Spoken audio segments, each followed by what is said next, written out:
작년 8월 그 러시아 대통령 푸틴의 정적인 나발리라는 사람이 독극물 테러를 당하여 죽음 직전까지 갔다가 몇 주 만에 깨어난 적이 있었습니다. 이 나발리가 최근에 그 러시아로 귀국을 했는데 공항에서 사기 혐의로 체포가 되어서 강제로 끌려갔습니다. 그동안 이 푸틴은 푸틴을 공개적으로 비난을 하거나 반정부 활동을 한 여러 사람들이 의문의 사고로 죽었고 암살을 당한 일이 있었습니다. 푸틴과 그의 측근들이 주도한 것으로 이제 여겨지는데요. 푸틴 대통령은 이런 범죄를 계속 저지르는 가운데 2000년부터 중간에 그 4년 동안 총리로 있었던 기간을 제외하고 러시아 대통령으로 군림을 하고 있고, 또 뇌물로 받은 1조 원이 넘는 그런 돈으로 호화 저택을 지어서 그런 그 호화 저택을 소유하고 있다고 합니다. 이런 것을 볼 때 하나님은 이 세상에서 악을 허용하시고 하나님이 계시지 않는 것처럼 여겨지기까지 합니다. 더 나아가서 하나님께서 악한 자의 편에 서 계신 것처럼 또 보이기도 합니다. 이렇게 보이는 이유는 하나님이 어느 정도까지 악을 허용하시기 때문입니다. 나봇은 의로운 자였고 하나님의 말씀대로 사는 자였습니다. 그런데 아합이 나봇의 포도원을 탐내고 그것을 차지하지 못해서 누워 있으니까 이세벨이 그 나봇이 사는 성읍의 장로들에게 편지를 보내서 나봇이 하나님과 왕을 저주했다고 그렇게 거짓 누명을 씌워서 돌로 쳐서 죽이게 됩니다. 하나님은 이런 죄악이 나봇에게 일어나지 않도록 막지 않으셨습니다. 마치 하나님은 이세벨의 편인 것처럼 보이기까지 합니다. 하나님은 성도가 세상에서 고난과 핍박을 어느 정도까지 받는 것을 허용을 하십니다. 아합이 이 나봇의 포도원을 빼앗은 것은 두 가지 면에서 큰 죄악입니다.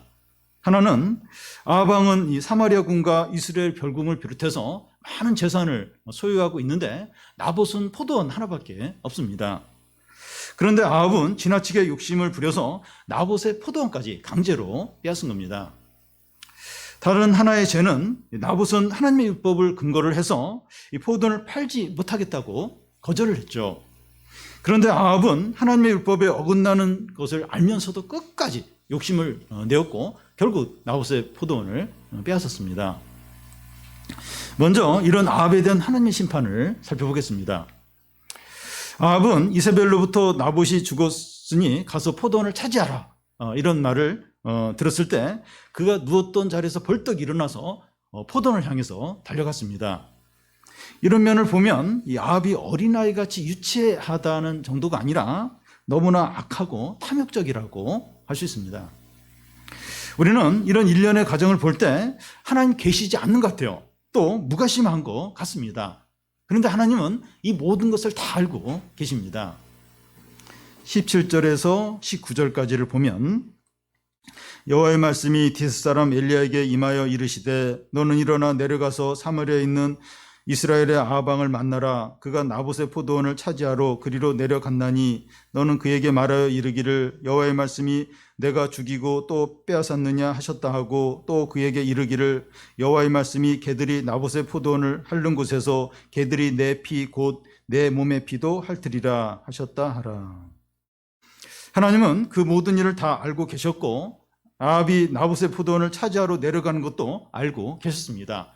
하나님 엘리야에게 아합을 만나라고 하십니다. 엘리야는 아합을 만나서 하나님의 말씀을 전하는데 내가 죽이고 또 빼앗았느냐 하는 겁니다. 아합이 나봇을 죽이고 그의 포도원을 빼앗았다는 겁니다. 그런데 실제로는 이세벨이 나봇을 죽였고 나봇의 포도원을 빼앗았죠. 그런데 하나님은 아합이 나봇을 죽였고 그의 포도원을 빼앗은 것처럼 말씀합니다. 하나님은 나봇의 죽음의 책임을 이세벨에게 묻지 않고 아합에게 묻고 있는 겁니다. 그렇게 말할 수 있는 이유가 아합은 이 욕심을 끝까지 포기하지 않았고 이세벨이 나봇에게 거짓 누명을 씌워서 죽이고 빼앗았다는 사실을 알면서도 묵인했기 때문입니다. 음주운전자 옆에 타고 있다가 사고가 나면 그 옆자리에 앉아있던 사람도 같이 처벌을 받는 것으로 알고 있습니다. 가족 안에서나 직장 안에서나 친구들 사이에서 한 사람이 이제 죄를 짓고 그 죄의 유익으로 돈을 같이 나누어 가졌다면 같이 있던 사람들도 공범이 됩니다. 그래서 우리는 이 자기만 죄를 짓지 않았다고 괜찮은 것이 아니라 우리가 속한 곳에 죄가 일어난 죄에 대해서 공동의 책임이 있습니다. 우리 사회에 아동 폭력과 성범죄와 또 갑질이 계속 일어나고 있는데 우리 믿는 사람에게 책임이 같이 있습니다. 하나님은 이런 악에 대해서 우리에게 책임을 부르시겠다는 겁니다. 그래서 나는 그 죄 안 졌는데 그것을 끝나는 것이 아니라 내가 속한 어떤 가정, 모임, 또 직장, 그 사회에 일어나는 죄에 대해서 하나님 믿는 자에게 너는 다르다는 거예요. 이런 죄 부분에 대해서 민감해야 되고 어떤 영향력을 행사해서 그 일이 일어나지 않도록 이렇게 그런 어떤 역할을 해야 되는데 하지 않은 거에 대해서 또 혹은 뭐 죄의 결과 유익을 또 누렸다면 더더욱 그 책임을 믿는 사람에게 이제 묻겠다는 겁니다. 그래서 우리는 이 부분에서 나는 죄 안 졌는데 이걸로 끝나는 게 아니고 적극적으로 어떤 우리가 속한 곳에서 어떤 죄에 대해서 영향력을 행사해야 돼. 일어나지 않도록, 반복되지 않도록 막고 또 그 죄와 싸워야 하는 책임이 있습니다. 엘리야는 아합의 죄악에 대해서 책망을 합니다. 아합의 죄악이 심각한 근본적인 원인이 무엇입니까? 20절을 보면 아합이 엘리야에게 이르되 내 대적자여 내가 나를 찾았느냐 대답하되 내가 찾았노라 내가 내 자신을 팔아 여호와 보시기에 악을 행함으로. 여기 인상적인 말이 내가 내 자신을 팔아 하는 말입니다. 아합은 자기 자신을 팔아서 죄를 지었다는 겁니다. 이스라엘 백성들은 시내 산에서 하나님과 언약을 맺으면서 하나님의 소유고 제사장 나라가 되었습니다. 그런데 아합은 자기 자신을 팔아서 죄악의 삶을 살았다는 거예요. 여러분, 이 사람들이 불순종하고 죄를 짓는 것은 자기가 원치 않은데 어쩔 수 없이 하는 것이 아닙니다. 자발적이고 적극적으로 자신을 내던지듯이 죄를 짓는 겁니다. 여러분, 자기가 싫으면 죄를 짓지 않습니다. 소나 말을 강가에 강제로 끌고 갈 수는 있지만 강제로 물을 먹일 수 없는 것과 같습니다. 친구가 자꾸 하자고 하고 옆에서 유혹을 해서 또 선배가 압력을 넣어서 어쩔 수 없이 이렇게 했다 이렇게 변명을 하지만 자기가 동의하지 않고 자기가 동의를 하고 자기 욕심에 맡겼기 때문입니다. 옆에서 물론 이제 그 영향을 주죠. 그래서 그게 뭐 유혹이 되고 자극이 될 수 있는데 내가 진짜 원치 않으면 하기 싫으면 안 해요. 근데 그 욕심에 자기를 맡긴 거죠. 자기가 동의를 한 겁니다. 우리는 예수를 믿기 전에 사단의 종이었고 제 노예였습니다. 그런데 예수 그리스도가 자기의 핏값으로 우리를 사셔서 그 소유로 삼으셨습니다. 이제 우리는 그리스도의 소유이고 그리스도가 우리의 주인입니다. 그래서 우리는 우리 자신을 욕심과 죄와 음란에 팔면 안 돼요. 팔아버리면 안 됩니다. 주위에서 이런저런 말을 하고 여러 유혹이 있고 혹은 주위에서 압력이 있을 때 싫다고 분명하게 거절을 해야 합니다. 예수 그리스도가 자신의 핏값으로 우리를 사서 자신의 소유로 삼으셨는데 함부로 우리를 팔지 않도록 해야 됩니다. 우리가 굉장히 복된 자예요. 그 예수 그리스도의 피는 그 값으로 따져서 너무나 귀한 근데 그 핏값을 치러서 우리를 샀어요. 근데 욕심에 유혹에 또 작은 어떤 이익에 팔아버리면 안 돼요. 그렇게 우리가 값싼 그런 존재가 아닙니다. 그래서 여러 유혹에 압력에 그게 오는데 내가 어떤 존재인가, 누구 소유인가 그걸 분명히 해야 됩니다. 아합이 다른 어떤 왕보다 더 악하고 우상 숭배를 심하게 했는데 그 이유는 그의 아내 이세벨 때문입니다. 25절을 보면 예로부터 아합같이 그 자신을 팔아 여호와 앞에서 악을 행한 자가 없음은 그를 그의 아내 이세벨이 충동하였음이라. 아합이 다른 어떤 자들보다 더 악했던 이유는 그의 아내 이세벨의 악한 영향 때문입니다. 아합은 이 바알 종교에 헌신된 이세벨의 악한 영향을 가까이서 지속적으로 받았습니다. 그가 하나님의 놀라운 능력과 영광을 보고 나서 금방 우상 숭배와 죄악에 빠진 이유가 이세벨 때문이에요. 이세벨 때문입니다. 아합은 이세벨이 얼마나 사악하고 큰 해를 끼치는가 이걸 빨리 파악하고 결단을 내려야 했습니다. 근데 계속해서 그 아주 악한 영향을 옆에서 계속해서 지속적으로 이제 받았던 겁니다. 우리는 가깝고 자주 만나는 사람들로부터 많은 영향을 받습니다. 우리는 그들로부터 영적으로 선한 영향이든지 악한 영향이든지 그걸 받습니다.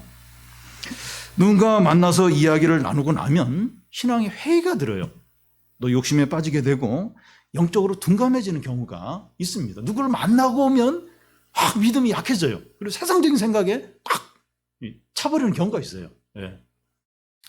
그 사람이 뭐 친한 친구든지 회사 동료든지 또 취미생활을 같이 하는 사람일 수 있는데 그들과의 관계를 어떻게 해야 될지 고민을 하고 멀리 하든지 관계를 끊든지 관계를 끊을 수 없는 그런 관계라면 만나기 전에 잘 준비를 하고 만나야 합니다.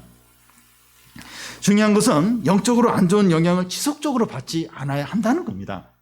그건 이 방사능을 계속해서 몸에 받는 것과 같고 이 독을 계속 마시는 것 같아요. 오염된 걸 계속 마시는 것과 같습니다. 그 사람하고 만나고 나면 독을 한 잔, 아주 오염된, 아주 몸에 해를 주는 그걸 몇 컵 들이키고 그런 거와 이제 같은 만남이 있어요.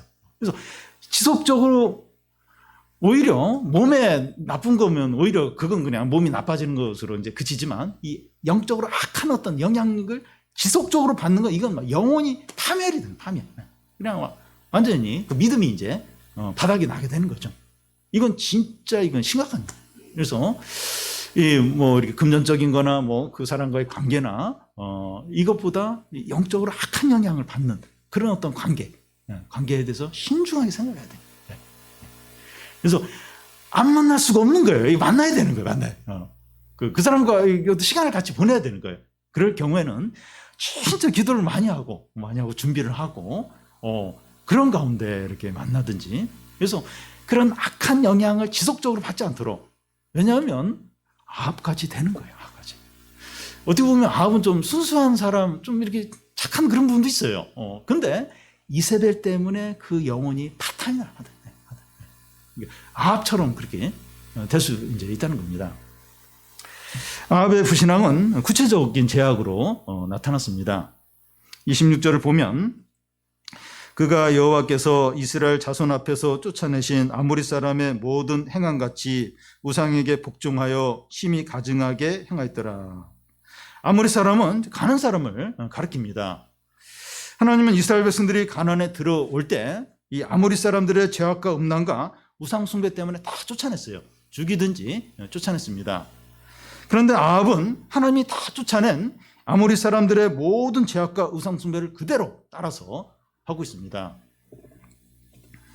어떤 사람이 무엇을 믿느냐 하는 것은 결국 삶의 방식으로 나타납니다. 그 사람이 돈을 믿느냐, 뭐 자신의 어떤 유명한 그걸 믿느냐, 또 성공을 믿느냐, 뭘 믿느냐.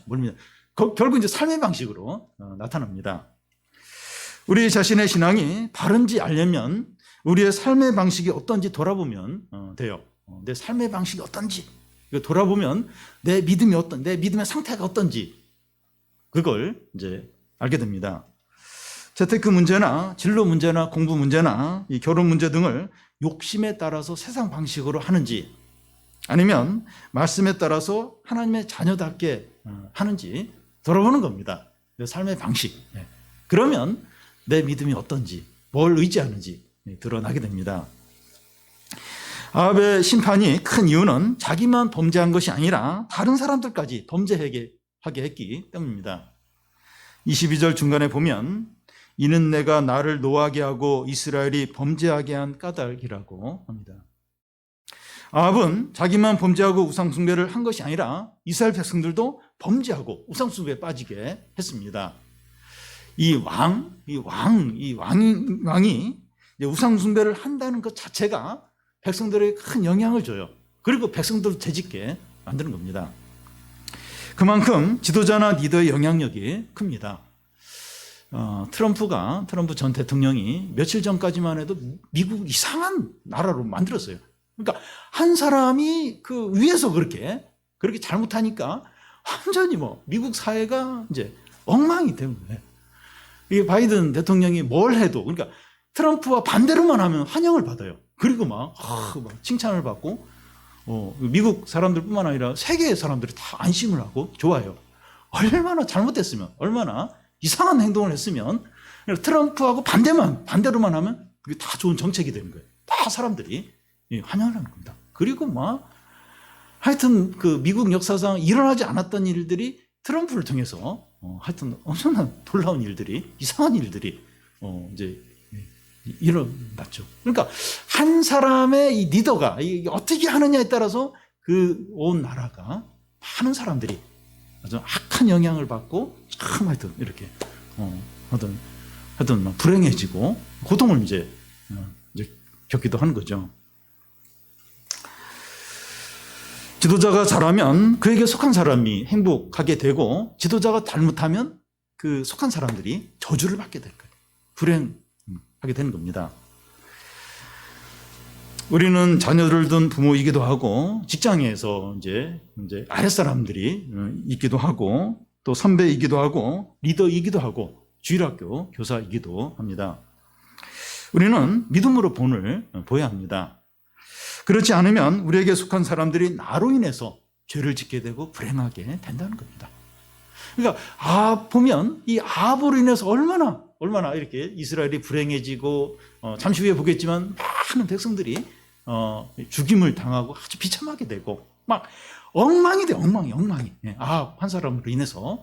그러니까 참 우리가 이제 이렇게 믿음의 본을 보이고 이제 그렇게 하지 않으면 이제 그렇게 하든지 아니면 완전히 이제 망치는 거예요. 우리로 인해서 우리 가족들, 내가 속한 사람들이 불행하게 되고 그렇게 될 수 있는 겁니다. 이제 하나님은 엘리야를 통해서 아합에게 무서운 심판을 이제 선언하십니다. 먼저 아합 자신에게 이제 심판을 선언하시는데, 그 19절 중간에 보면 개들이 나봇의 피를 핥는 곳에서 개들이 내 피 곧 내 몸의 피를 핥는다는 겁니다. 실제로 22장에 보면 아합이 이제 아람과 전쟁을 하게 되는데 우연히 날라온 화살에 맞고 중상을 입고 결국 죽게 되고, 이 말씀대로 개들이 아합의 피를 핥게 됩니다. 아합의 가문에 대해서도 심판을 예언하는데 그 22절에 보면 또 내 집이 느밧의 아들 여로보암의 집처럼 되게 하고 아히야의 아들 바하사의 집처럼 되게 한다는 겁니다. 여로보암의 가문이나 바하사의 이 가문은 그들의 부하들의 반역에 의해서 씨가 이제 마르도록 완전히 몰살을 당합니다. 아합의 가문도 그의 부하였던 예후에 의해서 철저하게 진멸을 당하게 됩니다. 그런데 아합의 가족 가문뿐만 아니라 그에게 속한 신하들과 종들까지 진멸을 이제 당한다는 겁니다. 24절에 보면 아합에게 속한 자로서 성읍에서 죽은 자들은 개들이 먹고 들에서 죽은 자들은 공중의 새가 먹는다는 거예요. 이 죽은 자들이 개들이 먹고 또 새들이 이제 먹는다고 하는 것은 동물의 왕국 같은 프로에 보면 사자가 얼룩말을 이제 잡아서 그 사냥감을 뜯어 먹을 때 보면 이렇게 징그러워요. 그래서 막 이렇게 모자이크 처리를 이제 이렇게 하기도 하는데 너무 잔인하죠. 이제 그런 걸 지금 연상을 시키는 거예요. 죽은 자들을 들의 짐승이 뜯어먹고 또 새들의 밥이 되게 하겠다. 독수리 떼가 올라와서 이렇게 또 짐승 그걸 또 먹죠. 그걸 지금 연상을 시키는 겁니다. 시신을 땅에 묻거나 장례식이 없는 거예요. 비참하게 이제 죽음을 이제 당하게 된다는 겁니다. 아합의 아내 이세벨에 대해서도 심판을 말씀합니다. 23절을 보면 이세벨에게 대하여도 여호와께서 말씀하여 이르시되 개들이 이스라엘의 성읍 곁에서 이세벨을 먹을지라.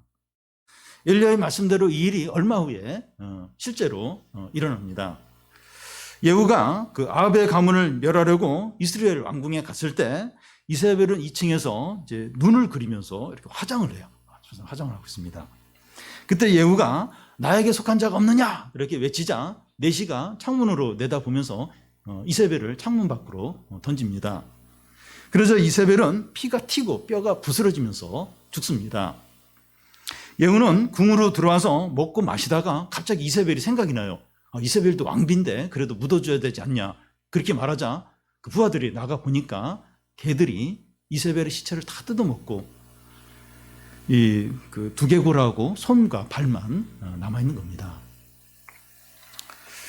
전에 아합과 이세벨이 죄악을 한창 저지를 때는 하나님이 계시지 않는 것 같고 무관심한 것 같았습니다. 그런데 하나님은 모든 것을 알고 계셨고 그들의 죄악에 대해서 철저히 심판을 하십니다. 여러분, 사람들은 죄를 지어도 당장에 심판이 임하지 않으니까 마음껏 죄를 짓고 악을 행합니다. 이것은 하나님의 사람을 시험하는 겁니다.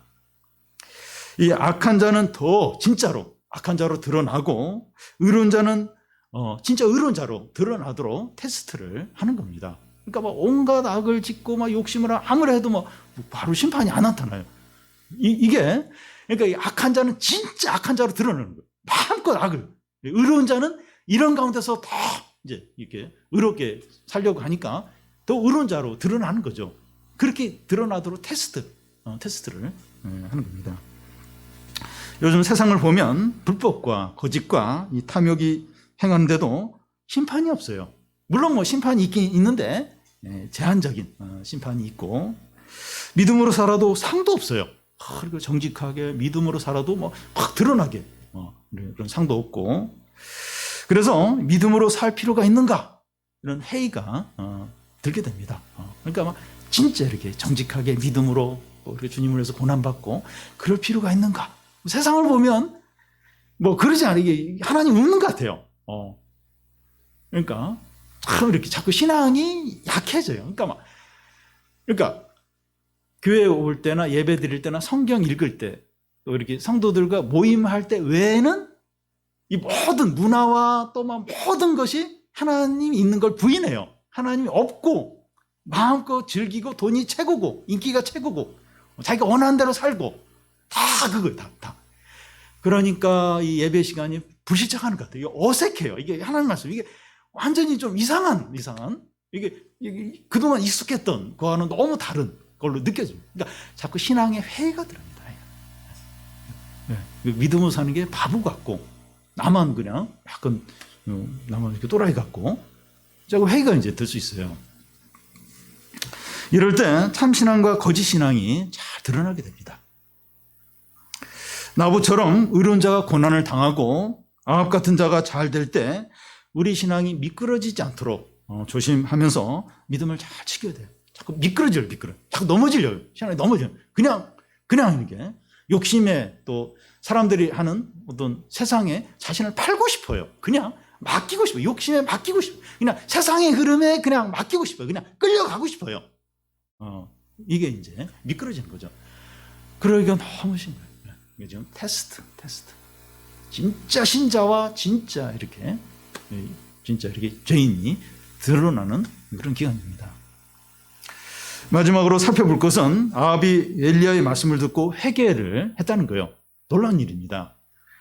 27절에서 29절까지 한 절씩 교독 읽겠습니다. 아합이 이 모든 말씀을 들을 때 그의 옷을 찢고 굵은 배로 몸을 동이고 금식하고 굵은 배로 누우며 또 풀이 죽어 다니더라.